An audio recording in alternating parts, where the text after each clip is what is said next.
Welcome to Whisking It All with your host, Angela Esposito, co-founder of Whisk.ai, a food and beverage intelligence platform. We're going to be interviewing hospitality professionals around the world to really understand how they do what they do. Welcome to another episode of Whisking It All. We're here today with David Bloom, Chief Development and Growth Officer for Capriotti's and Wing Zone. David, thank you for being here. Appreciate it, Angelo. It's a pleasure. Awesome. So maybe just to kick things off for our audience, can you tell them a bit about, for those who don't know, a bit about Capriotti's and about Wing Zone? Capriotti's has been around for almost 40 years now. It started in the East Coast in Delaware, and then kind of leapfrogged over to Vegas. And so for many, many years, really just existed in those two markets. We are an upscale sandwich concept brand, fast casual. Our specialty is one of our sandwiches, the Bobby, was voted greatest sandwich in America. We literally roast whole butterball turkeys in-house every night. We're actually, for those that may not know, we're the largest restaurant buyer of butterball turkeys in the world.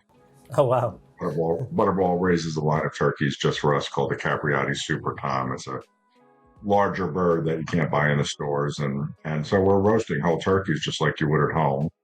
And then, the next day pulling the meat off and shredding the turkeys. And then we're making stuffing in-house and we have our cranberry sauce. And that's the Bobby. It's on an Italian roll with mayo, cranberry, stuffing, and fresh roasted turkey. So that's really where the brand started. In addition to that, our cheesesteaks tend to win best of awards no matter where we go, our capastrami.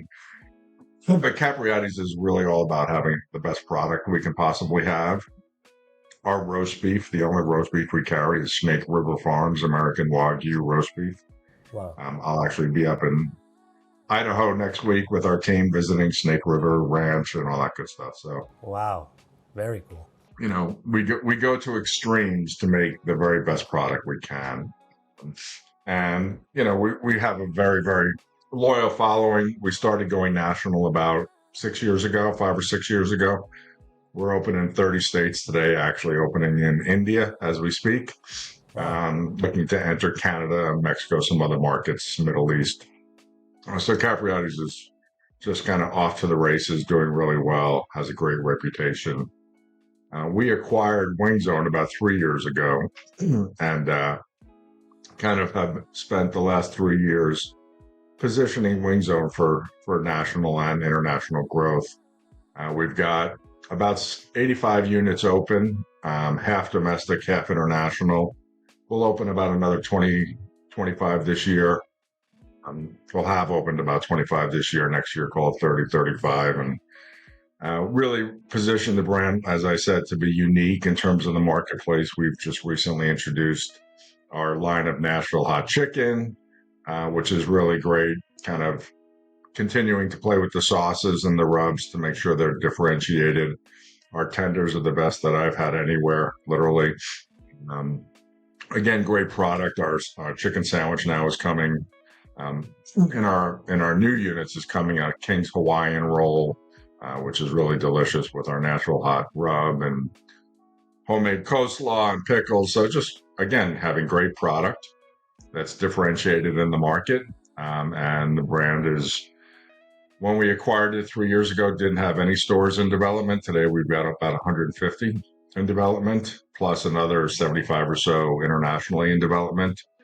We're opening Wing Zone in India, but we're also already open in Malaysia, the Philippines, Panama, and have conversations going on in other markets as well. So both brands are kind of, as I said, off to the races, and we've got our hands full, as you can probably guess. Yeah, exactly. But we really love what we do and try to be really good at it. That's awesome. Yeah, I mean, I'm sure you can share a lot of insight, because growing two brands in parallel of that size is no easy feat, I can only imagine. So on the Capriotti side, I saw online, but I'd love to hear from you. Is it about 175 stores currently? Is that the 185, I think today 185. is yeah. Wow. Okay, cool. And then on the wing zone side, about 75 plus another 100 something Yeah, in about the, 85 actually wow. today, Wow. plus another 125 or 30 in development. Wow, that's amazing. Well, first of all, just kudos because we work with thousands of restaurants and seeing how hard it is to operationalize a restaurant. Those are some big numbers. That's really, really, really cool. Maybe to take a step back, right? Like people are probably wondering, how did David get here, right? Running 250 plus, restaurants internationally and nationally. So I'd love to maybe just, go through your story. Where did you start? Were you always involved in the restaurant space? What kind of got you into it?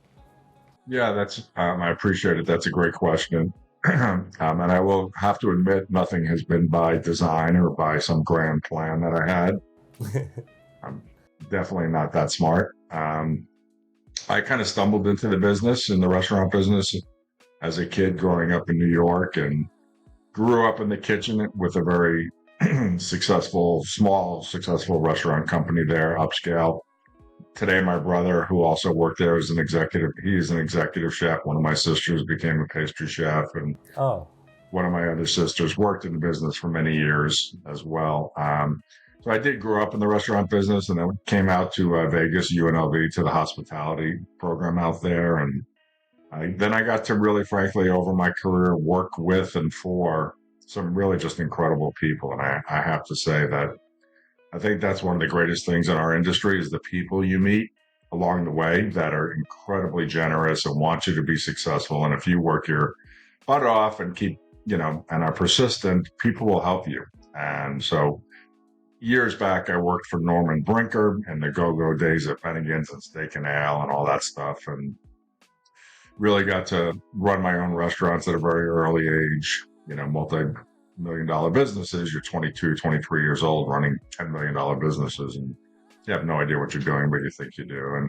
And so all that stuff. And then I got to the hotel side of food and beverage, worked for another great group of guys, incredible group. And they became a food and beverage director, executive food and beverage director, and got to do my own concepts and build out, big resorts and convention properties and all that kind of stuff, traveling around the country. And my wife and I think we've moved 18 times to date. So always kind of being willing to go wherever the opportunity was certainly a big deal. And then we moved to Denver with that hotel company to take over a hotel. And I ran into Quiznos that had 18 stores just in Denver at the time. And I thought they had some legs. I was always entrepreneurial on the side, usually trying and failing, but always small businesses that I was getting going. I knew I wanted to do something on my own at some point. And yeah. I got introduced to Quiznos, my partners and I became franchisees, some of the largest. We opened a dozen stores and then became area developers, opened several hundred stores in our territories, and then joined corporately as well. So I was involved with Quiznos at first as a franchisee, then as an area developer, and then corporately as a senior VP of brand expansion, up to about 5,000 stores in 28 countries. So that's where I learned how to scale a brand. When the company sold in 2006, I sold everything and left and got the opportunity to kind of take those learnings on how to scale a brand to other businesses and other verticals and education. I was chief operating development officer for an education company based out of Kenya. It became the fastest growing education company in the developing world.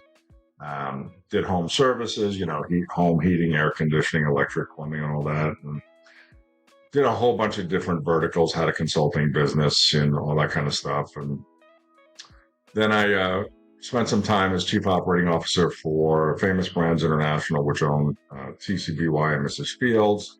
And the guy that was the head of the board there, the chairman of the board for that group, invested in Capriotti's. And that's kind of how I landed here about 6 years ago, following him. Another just an incredible guy, a guy named David Barr, who I think is one of the very best in the industry and has a stellar reputation. And so followed it, kind of came with David and got to know the senior team here and moved to Vegas, moved again from Boulder, Colorado to Vegas. And have been working at this, really ever since. Wow. That's what a story. And let me ask you this, I know a lot of people listening are always looking for that, mentorship or guidance. And I agree with you. I see it like people in the industry are really, really special. Any tips on how to kind of find that mentor for you, that person that can maybe guide you? Sure. My basic philosophy is who you work with is more important than what you do. So I see a lot of people, they're looking for a very specific job with a very specific title and and the reality is most companies have a need, right? It might be operations, might be development, might be whatever. And if you're able to fill that need and perform consistently, um, then you're gonna have endless opportunities, and people are gonna want you. So then it just becomes a matter of deciding who do you align with. And I had to go through lots of different. I work for large private equity, institutional private equity. Today, I work for what I would call almost family office. Very sophisticated, very very large. Some multi-billion dollar, but um, personal relationships are important to me. So I like that type of environment where I'm close to the people. I know the people. Can't believe they're incredibly good to me and my family, and so in return, I'm able to provide that type of loyalty.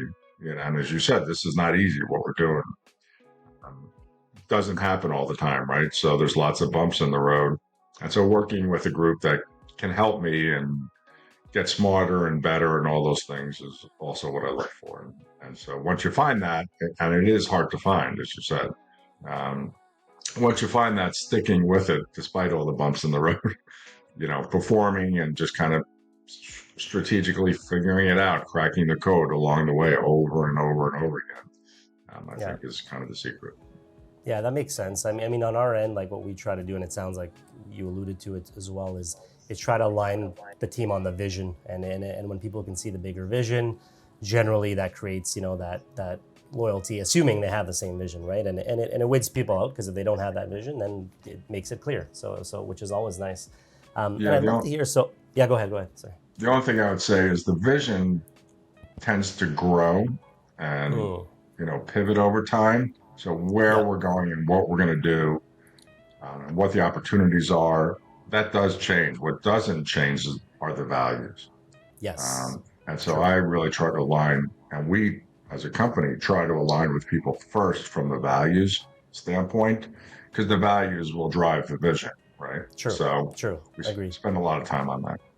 Agreed. Makes sense. And yeah, especially the pace you guys are growing, right? Like the people that take you from point A to B are not always the same from B to C and C to D kind of thing. It's just life. But there's some people could grow, but when companies grow so fast, it's tough for most people to keep up with that pace. So sometimes it depends on the type of company, but sometimes you got to find people for different type of tasks. Yeah, you do, but if you care about people, which family is one of our values, and family for us means caring about people, then and one of the things we're really blessed with is we have employees and franchise partners and vendor partners that we've been with for decades. And having those kind of relationships and people knowing that you care about them, and you're looking to play win-win all the time, not win-lose, means you can find people. Yeah, yes, some people. As you get bigger, not everybody can be a generalist. In the early days, everybody does everything and wears every hat. As you Yeah. grow, people have to specialize and become subject matter experts in something. And so helping people find what that is really part of it, I think. And then people having the confidence that you are going to do that and you're going to look out for them is what helps you kind of build that base of your team, so you can build on it. You're not just turning people over all the time.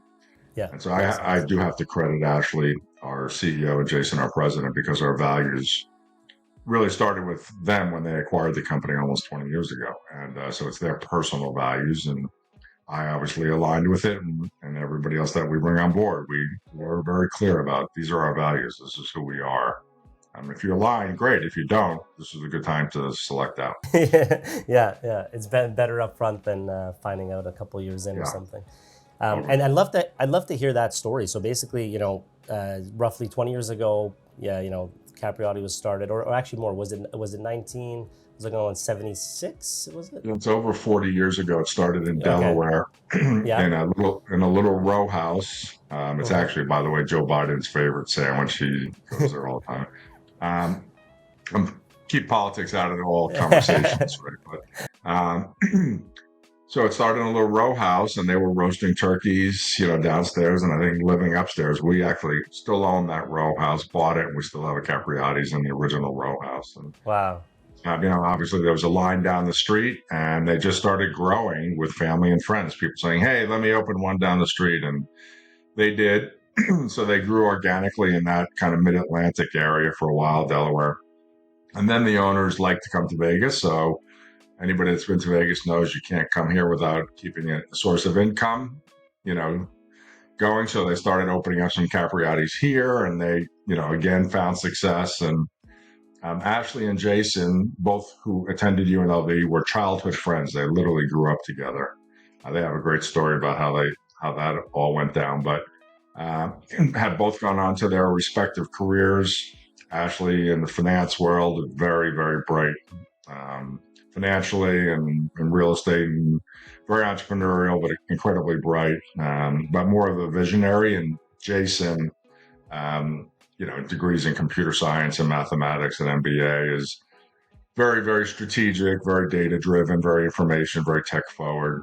And they just kind of, have been best friends their entire lives, and got introduced to Capriotti's in college, and literally, moved so they could be closer to one, so they could eat there every day. And graduated, went off to their careers, and then had, a lot of success at a very early age, and came back and said, we want to do something together.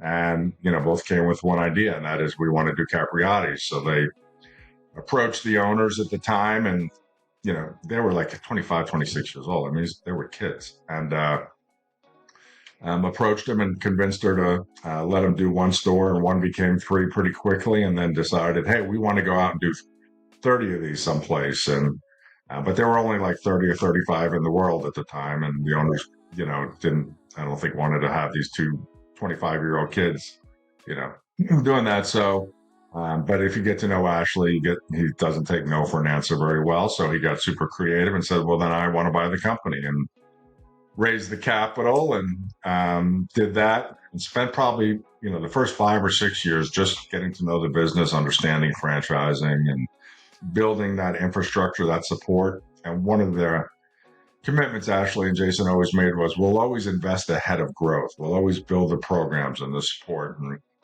that's one reason I think a lot of brands fail, is they don't do that. And then at some point they get to growing so fast, and they just can't support it anymore. It just kind of crumbles, it comes crumbling down, right? Like, or a pandemic hits or something hits. So they always did that, and just kind of built their teams and their expertise. And again, I kind of joined the company about 6 years ago once we were really ready to go national, and now they're national. Wow. And for people listening, I know a lot of people love to get in the restaurant space, and then a lot of realities hit of how tough it can be operationally. But some people often wonder, when is it best to kind of do their own thing versus maybe go the franchise route? Obviously, you have a ton of experience with franchises, so I'd love to hear maybe a bit of your perspective on some of the pros, I guess, to go the franchise route, for example, like a Capriotti's, and how that may differ with trying to build something from scratch. And you're talking about as a franchisee or as an individual? Yeah. Yeah. Look, as I said, I grew up in the restaurant business. I was very comfortable in the kitchen. I had done my own concepts, created from scratch, working for other people on somebody else's dime. But I can just tell you, when it was my dime, which happened to be all the money I had in the world, I was looking for, how do I have the greatest likelihood of success? And even though I was an expert, this is 30 years ago, right? So even though I knew a lot about some things, there were other things like real estate and lease negotiation and just lots of technology. There were lots of things I knew nothing about, and that I knew I wanted to, I needed to do everything I could to guarantee my success to the degree that I could. And I chose franchising myself. And so as somebody that grew up in the business, and I never, frankly, also, I think it depends on your goals. If you just want to you have a dream, you want to open your donut shop or your Italian restaurant or your pizza place or, whatever it is your mom made and you want to share that with the world, more power to you, go for it. You know, and being in that spot and being part of your community and all that great stuff that comes along with it and having a super pride of ownership and creativity, that's great. That is definitely a route that is appropriate for people doing that. But I wanted to scale. I wanted to do something at a larger level. And candidly, I was looking to build wealth. I was looking to build generational wealth, not just for me, but for not even just for my daughter, but for her family. And in order to do that, you have to scale. And in order to do that, you have to raise capital. And so franchising just, as it turns out, is really the route, the vehicle. And I can just tell you today, I have many friends that own a lot of restaurants, but other franchises, other industries, massage, hair, lots of different industries. Yeah. And, a lot of them actually did start out in the business and work their way up, were, in independence and very entrepreneurially, but they built their success and they built their wealth in franchising. And so it is a vehicle that has worked for a lot of people, but it also really just depends upon your goals, right? Like, what are you looking for? Right, that makes sense. And I guess like one question that, I'm sure our listeners will want to know is when looking at franchises, right? There's franchise expos and all kinds of things. And what are some things, and you could obviously talk about Capriotti's and how you guys maybe differentiate yourselves, but what are some things that you would suggest, they look out for, whether it's Capriotti's or another franchise, when looking at different options out there? What are some things you're like, hey, make sure to look at A, B, C, and D before making a decision? Yeah, I can tell you what my criteria were. First of all, I believe and we believe in being in the business that we're franchised. So we own and operate, and we're really good at owning and operating Capriotti's. And when we acquired Wing Zone, there were no company shops. And first thing we did is we were going to go out and open, half a dozen of these things at least and learn the business so we can make sure we understand it, make sure we can teach it to others, and make sure that we're looking at the same information and experiencing the same pain as our franchisees, and maybe more than them because we're going to be one of the larger operators. So I like to be in businesses where we're aligned, like we're living and dying on the same thing day by day. And that also means that means that's where we develop all of our processes. We test our products, test our technology. It's a huge, huge differentiator that I think people way underestimate. A lot of brands will say, well, our franchisees do all the testing. Well, I've been down that road, and there's a lot of problems with it. So that's number one. Number two, as I said, I look for businesses that can scale, right? So could I go out and make a better sandwich than Capriotti's? Maybe. Or in my opinion, it might be better or more specialized if I lived in New Orleans or I lived in, Nashville or I lived in New York City where I grew up, I could make more of like a special regional sandwich, or I live in Chicago, Chicago beef sandwich, whatever. But those businesses don't scale, right? So I look for something that's really scalable and is going to have leverage, not just purchasing or supply chain buying power, but marketing power. Particularly today in the technology world, we have national agreements with everybody, all the delivery service providers. And I can tell you, ours are a lot more advantaged than the individual operator, right? And so I think today, frankly, it's very, very difficult to be an independent. It's really complex. And I, having been in the business for many, many years, could not do it on my own. I really don't think I could. I think I don't have any hair, but if I did, I'd be pulling it out. Oh man, I can only imagine. And I have some friends in the industry who want to make something scalable. Now, they're probably going down the tougher path because they have their own concept that they want to prove out, and they want to eventually be able to turn it into a franchise. Do you see a path there? Like what is the path there? Is it once you have 5 stores, 3 stores? I know there's no maybe set formula, but what would you say for someone kind of building from scratch, making it scalable ahead of time, thinking about these things? What does the path look like to maybe become that, you know, franchising Well, from there? just to give you a heads up.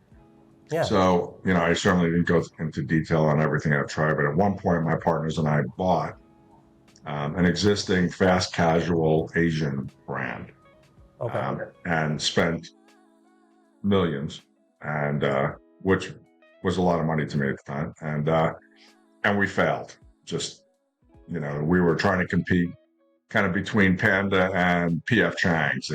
Today, if you think Payway, I think is actually, frankly, a knockoff of this brand, and we failed.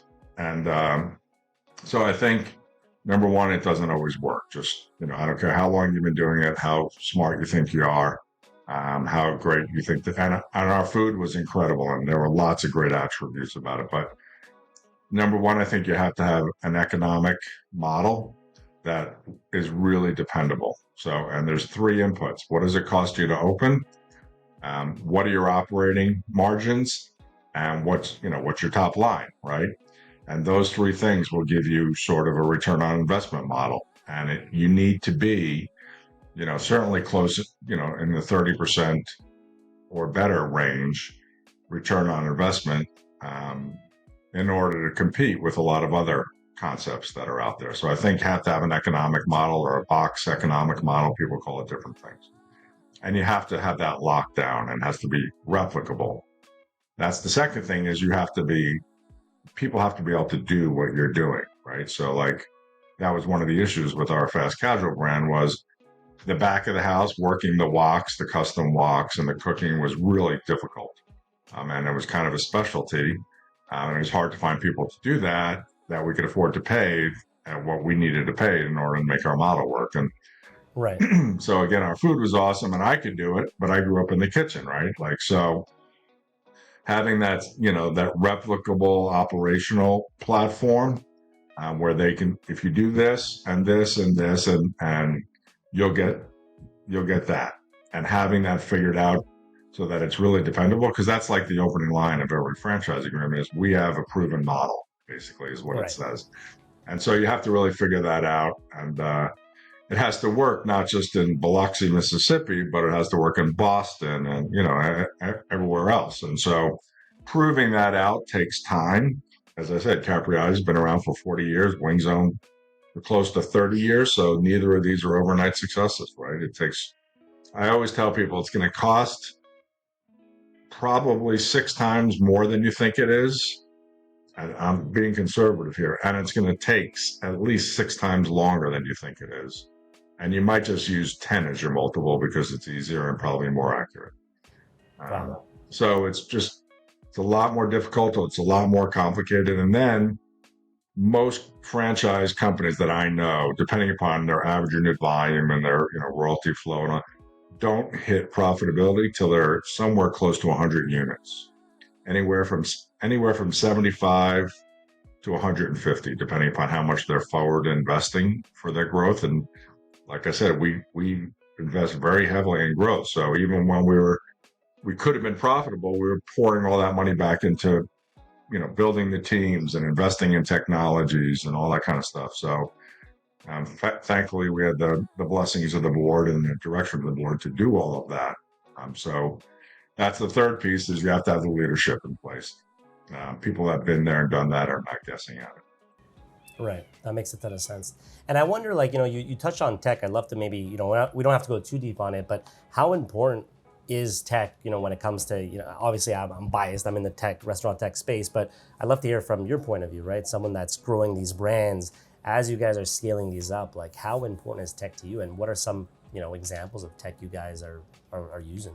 Well, I would say that, first of all, just overall, the pace of change, the rate of change in our industry and in virtually every industry today is 10x what it was 20 years ago. So what used to take 10 years today takes a year. And so I would suggest that people, do some homework on this area. I think a great resource is a book called The Future is Faster Than You Think, by Peter Diamandis and Stephen Kotis, I think his name is.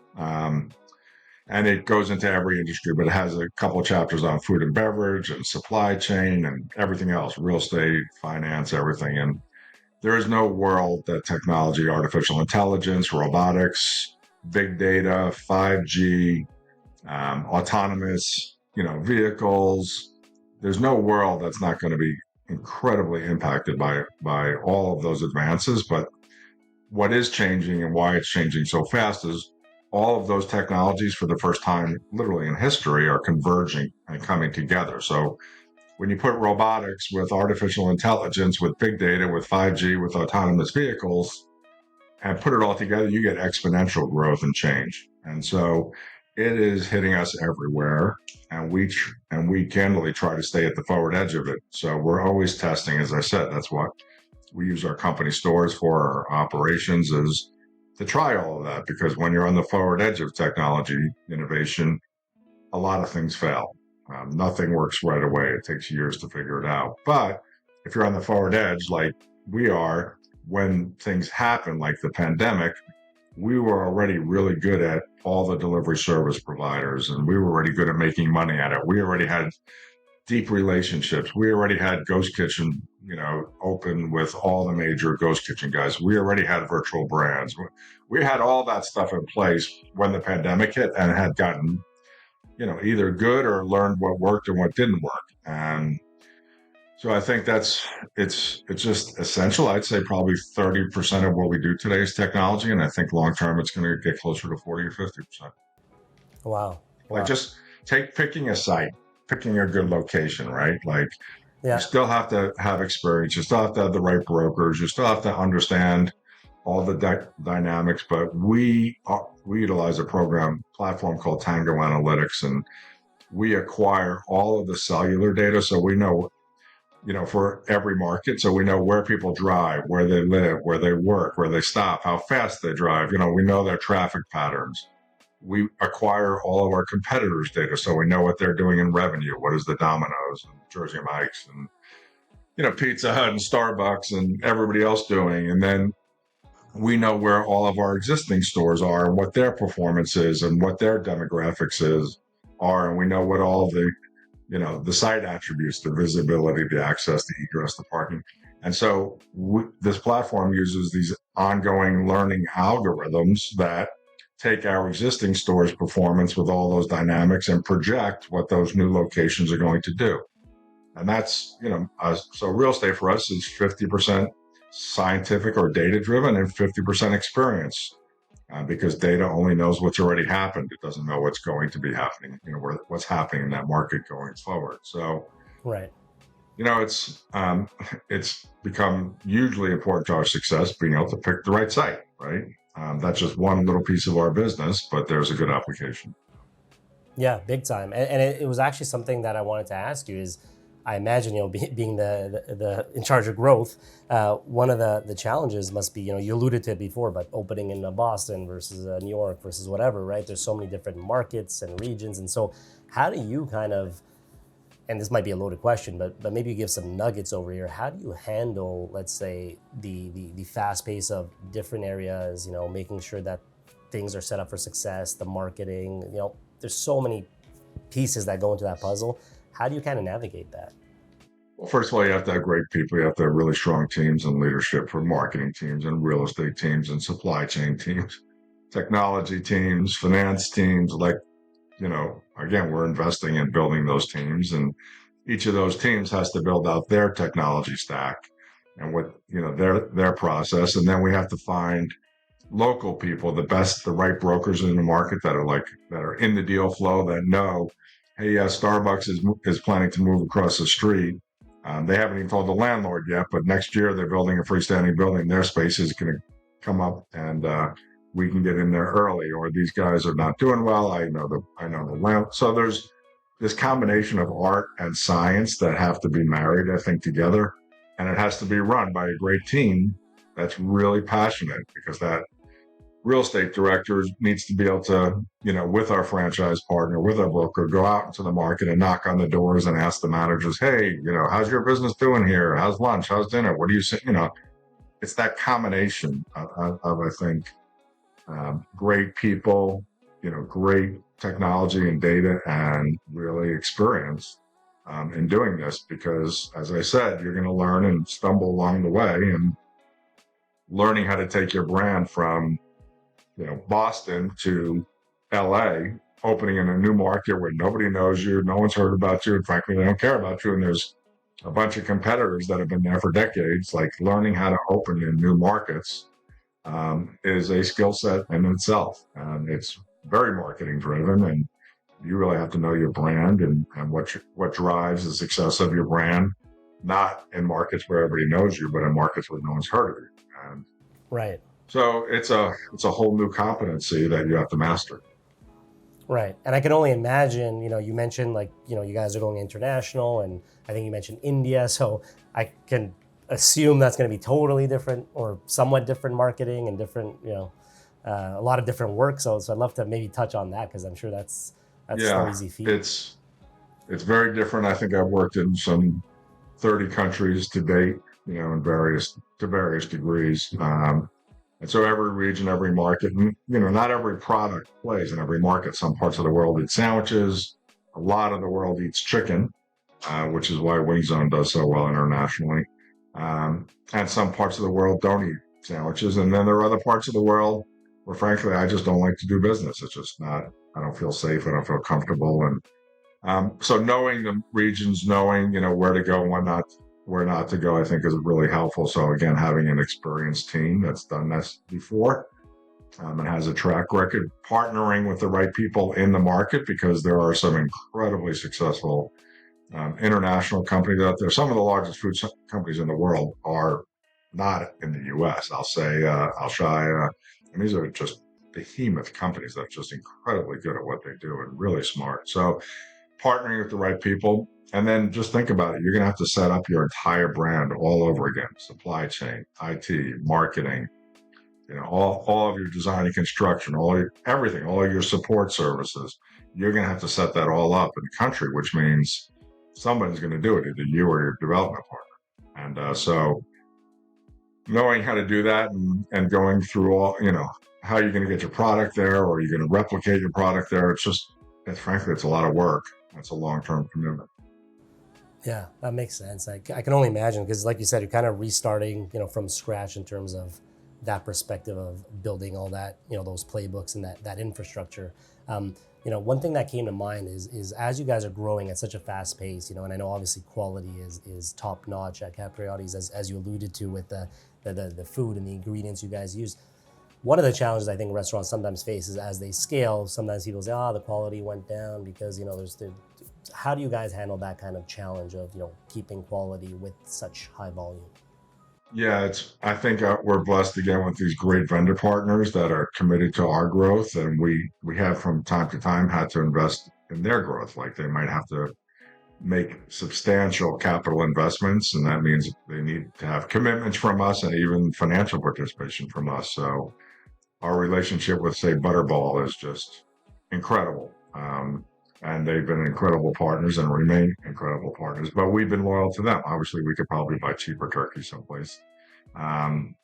Or, we could go into Costco during Thanksgiving or Albertsons and get cheaper turkeys, but we utilize Butterball turkeys in all our shops 100% of the time. And that way we know the quality is just best in class. It's literally the best you can get. And we hold to that standard. And that goes, again, like our roast beef, Snake River Farms, but our pastrami, our beef or our cheese steaks, our meatballs, and our stuffing, it's our peppers. We actually have to commit to buying our peppers for our pepper relish a year in advance, because there's very limited supplies. And so we have to project our growth and our needs and what we need, but not obviously buy. And we have to buy and store literally, I can't tell you how many cases of stuffing, how many chicken wings we have to buy in advance and store and keep in storage just as a guarantee. But we do all that corporately, and we do it nationally and internationally to make sure that we can control that supply chain. And then we have to have a great distribution partner. Our partner in the U.S. is Cisco.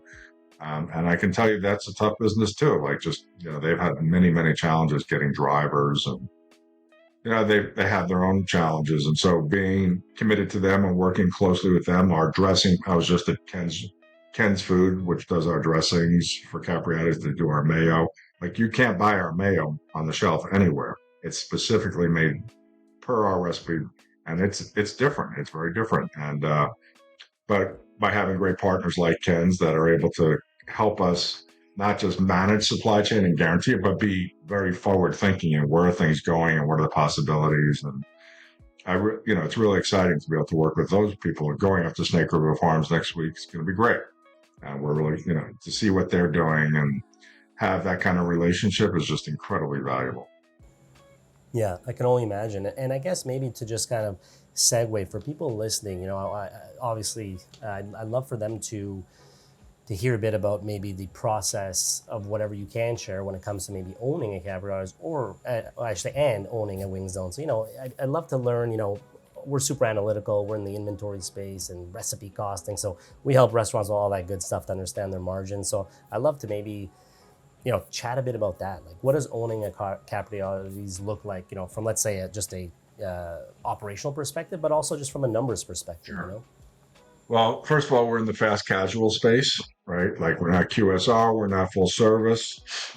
So we're a very specific niche or vertical, which that drives a lot of our business. It means our price points are a little bit higher. Our build out is maybe a little higher quality than maybe a fast food place, but not certainly as big as a full service restaurant. Our staffing is, we think, very efficient. Our average check is somewhere between, McDonald's and, Fleming Steakhouse, right? It's, somewhere. So we're in a very specific space. So everything we do, everything we design has to fit that fast casual customer. It costs about, call it $500,000 to open, whether it's Capriotti's or a wing zone. Our average unit volume for both brands is right at about $1 million. The top 25 or 30% tend to do quite a bit more than that, $1.4 million, $1.5 million. And both brands are, there's definitely cooking involved. We're not an assembly line like, some companies out there. So you have to be committed to being in the restaurant industry, and both require about the same amount of staffing. But, beyond that, both brands are built for multi-unit operators, people that want to own and operate more than one. So all of our training, all of our management information systems, all of our technologies are built for somebody to be able to manage a large number of, restaurants, maybe in different markets, and really understand what's going on in those restaurants from a revenue, profitability, consumer, guest service standpoint, to really be able to dive down and say, even like with Capriotti's, if my food cost is high, 1 month, why? Where is it? Well, we can literally drill down and say, well, we're using too much turkey, in this restaurant, or if our customer service scores are down, our speed of service or taste of food or front end, we can drill down and say, well, it's happening on Tuesday nights. And that's where we're having an issue. Well, okay, we got to go back and train that crew and see what's going on there. So, having that kind of, insight into your business is I think, number one, common for both brands. And again, we built it with the intention of, we're not really what I call a single unit operator system. Some brands are more like, you're kind of coming in, you're going to be there all day, every day. And you're going to really be an owner operator. Yes, you're going to start that way with Capriotti's and the Wing Zone, but you're going to build your team. You're going to build your management team. We have people that own 10 or 15, and some of our franchisees, are not just multi-unit operators for our brands, but they own Checkers and Rallies and Taco Bell and KFC and other concepts and other industries. So we're targeted not just from a consumer standpoint, but from a franchise owner standpoint to a certain type of person. That makes sense. And just to get a sense, obviously, I like to nerd out a bit on some of the just high level numbers, right? In a restaurant, you look at, COGS, labor, so your prime costs, right? COGS, labor, and probably operational expenses. Can you share, I don't know if it's private, you don't have to share, but can you share roughly what are good targets for a Capriotti's or a Wing Zone? And, we touched on this when I said, in order to be a franchise, you have to have a strong economic model. In the restaurant space, an economic model means you need to have your prime cost, which is your labor and your cost of goods, food and paper. It certainly needs to be below 60%. But, below 55 is kind of where you want to be total. So that might be 23%, labor all in. It might be 30 or 32 food, or 28 food and 25 labor. Some mix of that. But you want to be sub 55 is a great place to be. If you get to 52 prime cost, that's great. You want to keep your rent at 8% or low or less of sales. So now let's say your food and paper and labor is 52, and your occupancy costs are 8%. Now you're at 60% cost, right? Let's say, between marketing and royalties, et cetera, you've got another 10%. So now you're at 70% costs. And let's say you've got another, 8%, 8 to 10% in all other expenses, insurance and utilities and, all those kind of things. So now you're at 80%, cost somewhere. So now you have a shot at, a 20%, EBITDA or net operating income, whatever you want to call it. So in the industry, in our industry, we think of 20%. We have our own shops operating at, better than 20%, frankly. We have shops that are operating 22, 23%. We also have shops operating at 13%. So, it varies a lot depending upon revenue, depending upon those occupancy costs, fixed costs. But, those margins are, I think, pretty typical for our industry. For an operation without beer and wine, obviously, that changes the model a little bit. Right. Makes sense. I love it. So I think there's a lot of good nuggets that our audience is going to be able to take from this. Maybe just to wrap up, I'd love to just maybe share with the audience, if they do want to get into, a Capriotti or Wing Zone, what does the process just look like? Can you walk them through first steps and just kind of, what they physically can do to learn? Sure.